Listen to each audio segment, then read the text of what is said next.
से कृतार्थ कर देते हैं। अग्नि, सूर्य, चंद्रमा, तारे, पृथ्वी, जल, आकाश, वायु, वाणी और मन के अधिष्ठात्र देवता उपासना करने पर भी पाप का पूरा पूरा नाश नहीं कर सकते, क्योंकि उनकी उपासना से भेद बुद्धि का नाश नहीं होता, वह और भी बढ़ती है। परंतु यदि घड़ी दो घड़ी भी ज्ञानी महापुरुषों की सेवा की जाए तो वे सारे पाप ताप मिटा देते हैं, क्योंकि वे भेद बुद्धि के विनाशक हैं। महात्माओं और सभासदों, जो मनुष्य वात, पित्त और कफ इन तीन धातुओं से बने हुए शव तुल्य शरीर को ही आत्मा, अपना मैं, स्त्री पुत्र आदि को ही अपना और मिट्टी पत्थर काष्ठ आदि पार्थिव विकारों को ही इष्ट देव मानता है, तथा जो केवल जल को ही तीर्थ समझता है, ज्ञानी महापुरुषों को नहीं, वह मनुष्य होने पर भी पशुओं में नीच गदाई है। सुखदेव जी कहते हैं, श्री सुखदेव जी कहते हैं, परीक्षित, भगवान श्री कृष्ण अखंड ज्ञान संपन्न है। उनका यह गूढ़ भाषण सुनकर सबके सब ऋषि चुप रह गए, उनकी बुद्धि चक्कर में पड़ गई। वे समझ न सके कि भगवान ये क्या कह रहे हैं। उन्होंने बहुत देर तक विचार करने के बाद यह निश्चय किया कि भगवान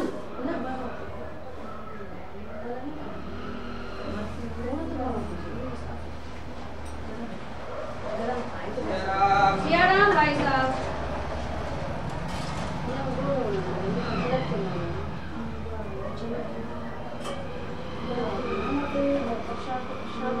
और भगवान प्रसाद लेकिन कोई करना है। अच्छा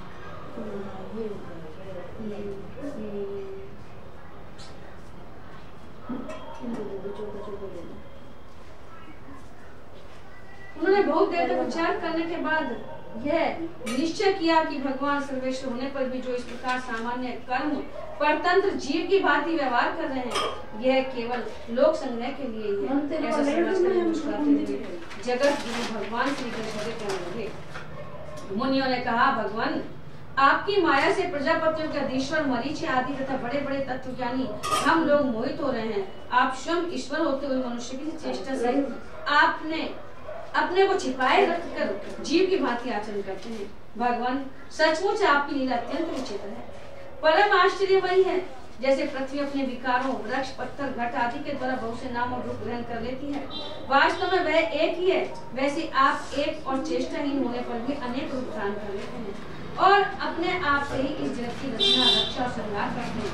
पर यह सब करते हुए भी इन कर्मों से मुक्त नहीं होते जो सजातीय बजातीय और स्वागत वेद सुनिए एक रस अनंत है, उसका लीला मात्र नहीं और क्या है। बंद हो गई। अच्छा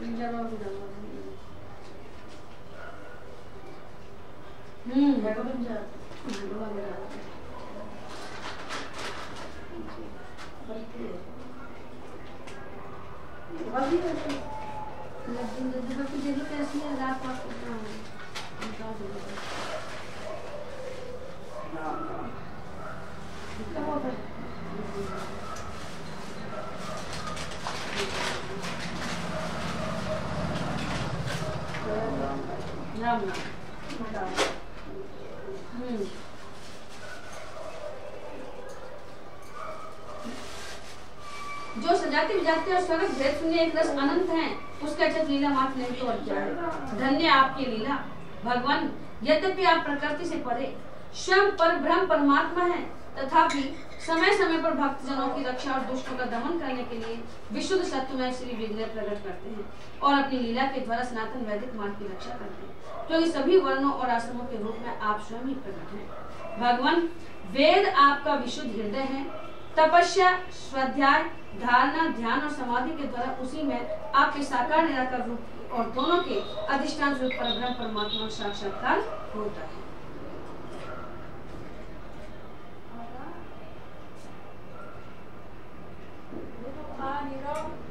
ना करो, लिया ना रहने दो। आना तुम्हें लिया, मैं ले जाऊंगी, डाल दूंगी, सुबह डाल दूंगी, लिया।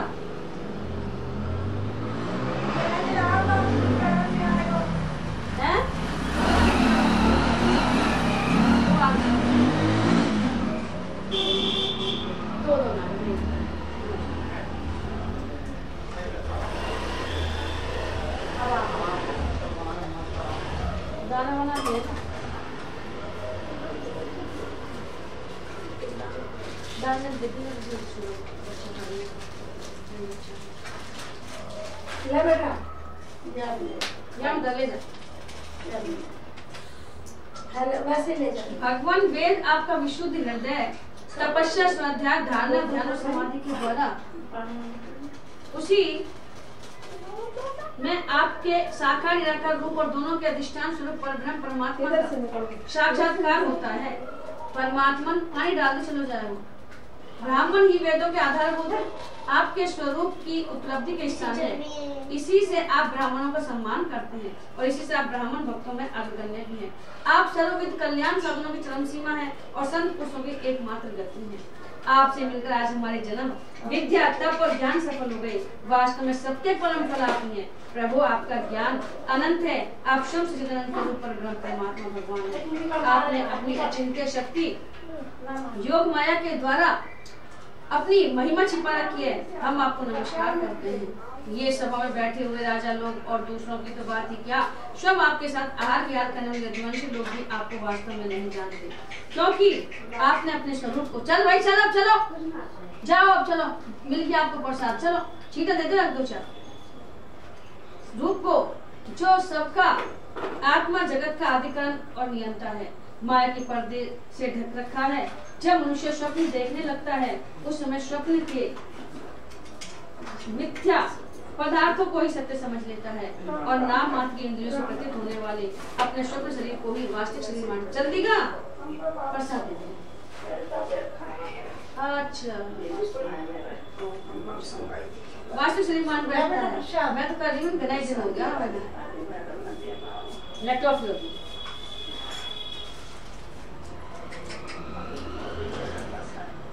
उसे उतनी देर के लिए इस बात का बिल्कुल भी पता नहीं रहता कि स्वप्न शरीर के अतिरिक्त एक जागृत अवस्था का शरीर भी है। ठीक इसी प्रकार जागृत अवस्था में भी इंद्रियों की प्रवृत्ति हो माया से चित्त मोहित होकर नाम मात्र के विषय भटकने लगता है। उस समय भी चित्त के चक्कर से विवेक शक्ति ढक जाती है और जीव यह नहीं जान पाता कि आप इस जागृत संसार से परे हैं। प्रभु बड़े बड़े ऋषि मुनि अत्यंत परिपक्व योग साधना के द्वारा आपके उन चरण कमलों को हृदय में ध्यान करते हैं। जो चले रुक जाओ अभी पर दीख रहने हैं कुछ हमारा रुक जाओ रुको रुको पानी डालो पानी अब बात ना करे सर्दी में करे गर्म पानी डालूंगी ना फट में रुक जाओ एक तो जरूर और नवाद है आरती से नीचे रख ले तो पैर गरम है अभी चरस कौन को तेल कर दे मिलने प्रसाद भी नहीं जाते चल चल है वो का हां घर जा तेज कर दो मैं है वो कम हो और खोलो थोड़ा कम करो बस बस का बस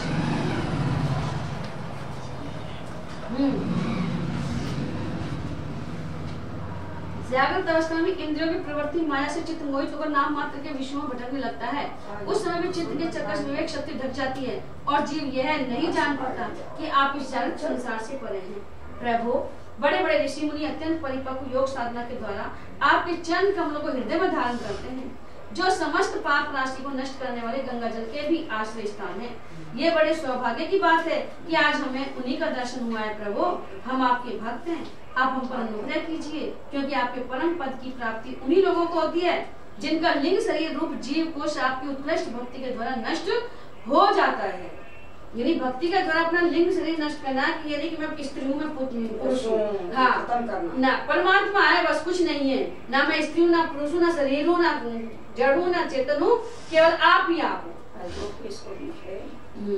श्री सुखदेव जी कहते हैं तुम्हारे पड़ोसी में राज ऋषि भगवान की इस प्रकार स्तुति करके और उनसे राजा धृतराष्ट्र से तथा धर्मराज युधिष्ठिर जी से अनुमति लेकर उन लोगों ने अपने अपने आश्रम पर जाने का विचार किया। परम यशस्वी वसुदेव जी उनका जाने का विचार देकर उनके पास आए और उन्हें प्रणाम किया, उनके चरण पकड़कर बड़ी नम्रता से निवेदन करने लगे।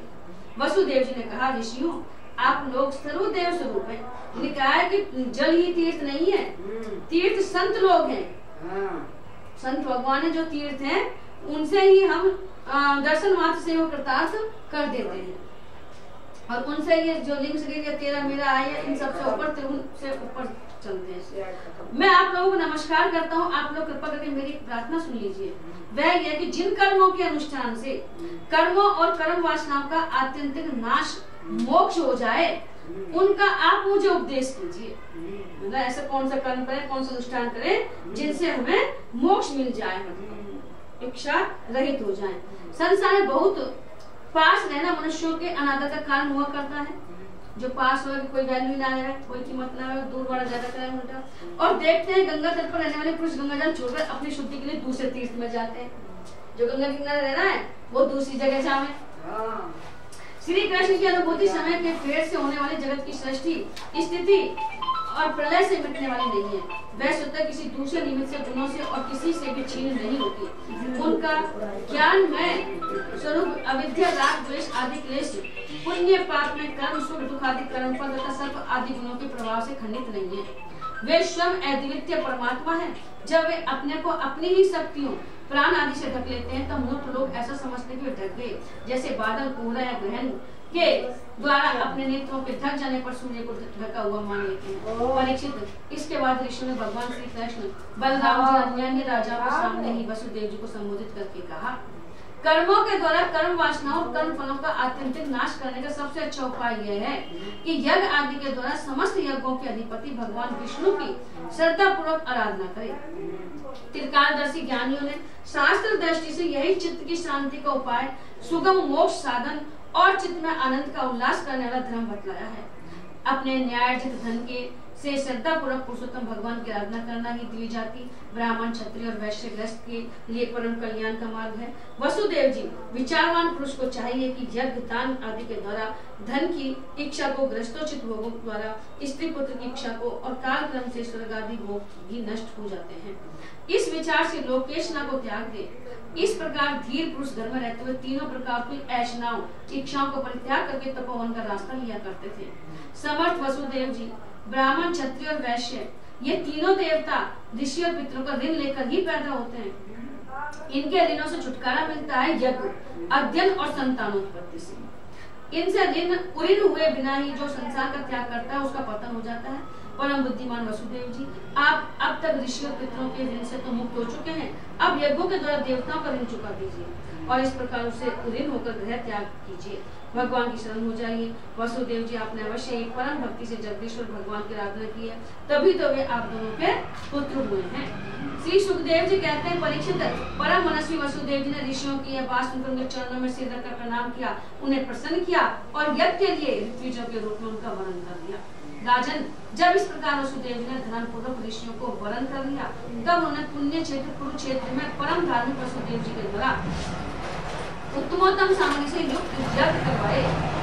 कुरुक्षेत्र में, यहाँ से ये कुरुक्षेत्र गया, वसुदेव जी, नंद बाबा, ये गोपी वगैरह सब और पटरानी और रानी सब रानी गई। परीक्षित, जब वसुदेव जी ने यज्ञ की दीक्षा ले ली, तब यदुवंशु ने स्नान करके सुंदर वस्त्र कमलों की मालाएं धारण कर ली।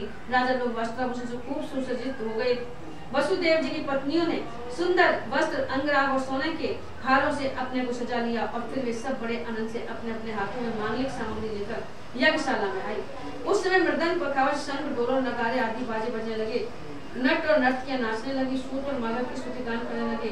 गंधर्वों के साथ सुनने गले वाले गंधर्व अपने गान करने लगे। वसुदेव ने पहले नेत्र में अंजन और शरीर में मक्खन लगा लिया। फिर उनकी देव की आदि 18 पत्नियों के साथ उन्हें ऋत्विजों ने महाभिषेक की विधि से वैसे ही अभिषेक कराया जिस प्रकार प्राचीन काल में नक्षत्रों के साथ चंद्रमा का अभिषेक हुआ था। उस समय यज्ञ में दीक्षित होने के कारण वसुदेव जी तो मृग शरीर धारण किए होते, परंतु उनकी पत्नियां सुंदर सुंदर साड़ी, कंगन, हार, पायजेब और कर्णफूल आदि आभूषणों से खूब सजी हुई थी। वे अपनी पत्नियों के साथ भली भांति शोभायमान हुए। महाराज, वसुदेव जी के ऋत्विज और सदस्य रत्न जड़ित आभूषण तथा रेशमी वस्त्र धारण करके वैसे सुशोभित हुए जैसे पहले इंद्र के यज्ञ में हुए थे।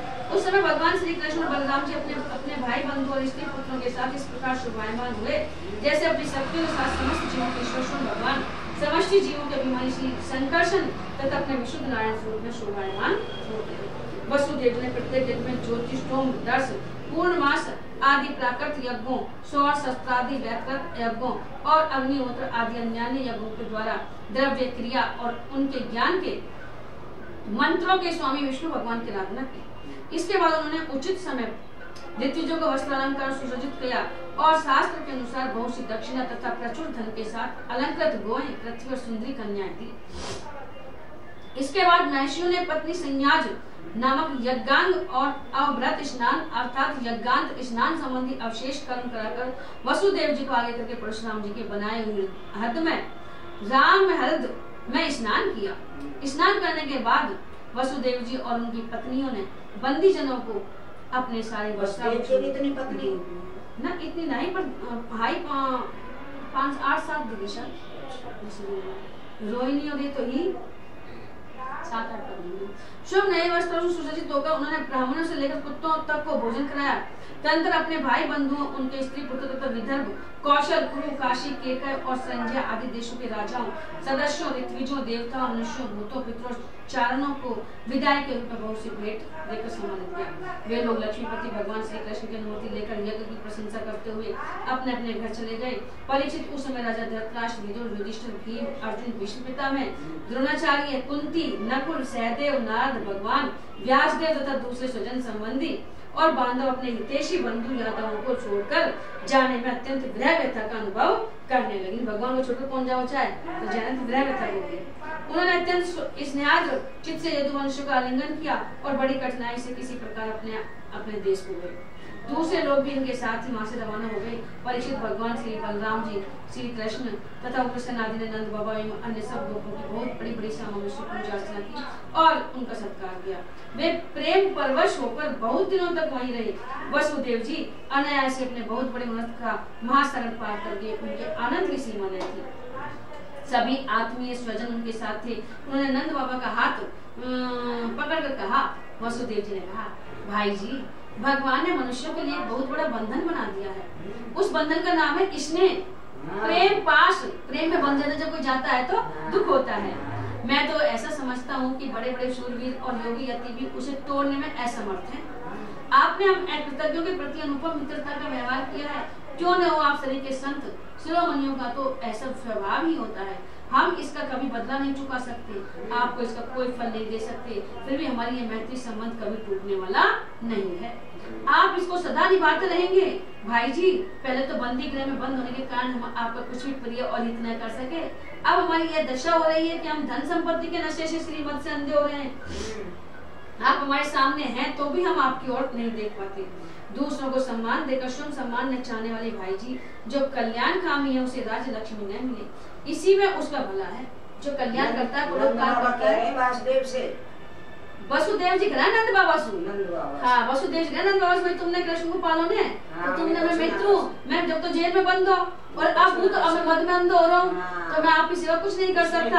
आपने तो मुझे बहुत उपकार किया, मैं आपके उपकार को बदला नहीं चुका सकता। अब राज्य लक्ष्मी न मिले और वो कह रहे हैं कि अगर जो कल्याण चाहता है, कल्याण का जो पुरुष है उनको राज्य लक्ष्मी न मिले, इसी में उसका भला है। अगर धन दौलत राज्य लक्ष्मी जाए तो वो उसमें मद में अंधे हो जाते हैं, क्योंकि मनुष्य राज लक्ष्मी से अंधा हो जाता है और अपने भाई बंधु स्वजनों तक को नहीं देखता। श्री सुखदेव जी कहते हैं, परीक्षित इस प्रकार कहते कहते वसुदेव जी हृदय गदगद हो गया और उन्हें नंद बाबा की मित्रता स्मरण हुआ है।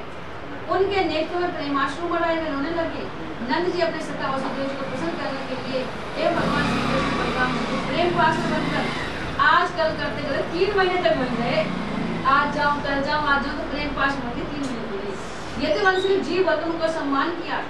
इसके बाद बहुमूल्य आभूषण, देश में वस्त्र, नाना प्रकार की उत्तम सामग्रियों और भोगों से नंद बाबा को, उनके ब्रजवासी साथियों को और बंधु बांधवों को खूब तृप्त किया।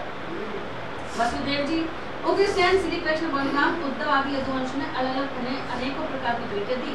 उनके विदा करने पर उन सब सामग्री को लेकर नंद बाबा अपने ब्रज के लिए रवाना हुए। नंद बाबा गोकुल गोपियों का चित्त भगवान श्री कृष्ण के चरण कमलों में इस प्रकार लग गया कि वे फिर प्रयत्न करने पर भी उसे वहां से लौटा नहीं सके। सुतराम बिना ही मन के उन्हीं ने मथुरा की यात्रा की। जब सब बंधु बांधव वहां से विदा हो चुके, तब भगवान श्री कृष्ण को ही एकमात्र इष्ट देव मानने वाले यदुवंशियों ने यह देख करके वर्षा ऋतु आ पहुंची है, द्वारका के लिए प्रस्थान किया। वहां जाकर उन्होंने सब लोगों से वसुदेव जी के यज्ञ महोत्सव, स्वजन संबंधी के दर्शन, मिलन आदि तीर्थ यात्रा के प्रसंगों को कह सुनाया। बोलो श्री कृष्ण भगवान की जय। अब इसमें आएगा भगवान के द्वारा वसुदेव जी को ब्रह्म ज्ञान का उपदेश, श्री कृष्ण भगवान ब्रह्म ज्ञान का उपदेश देंगे वसुदेव को, और देव जी 6 पुत्रों को लौटा दिलाएंगे। ये आएगा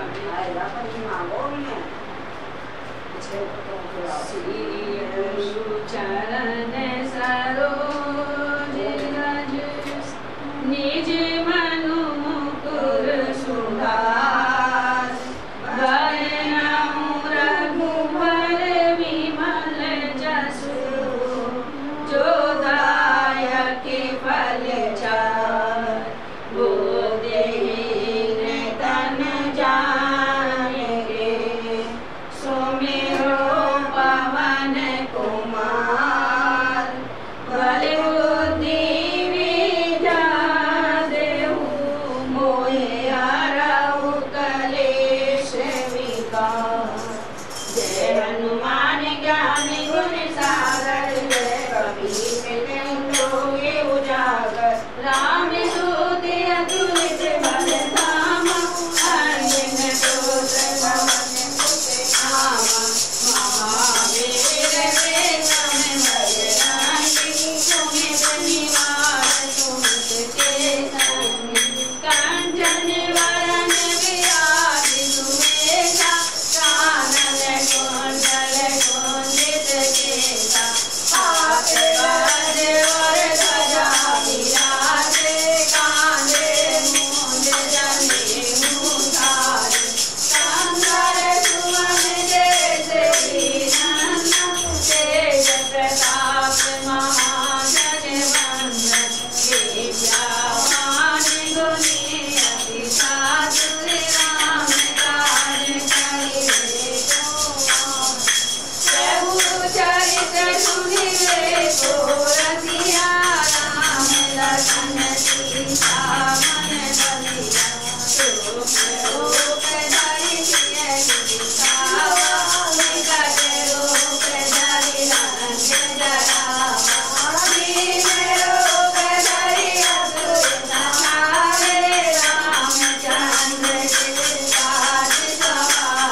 बोलो बजरंग बली।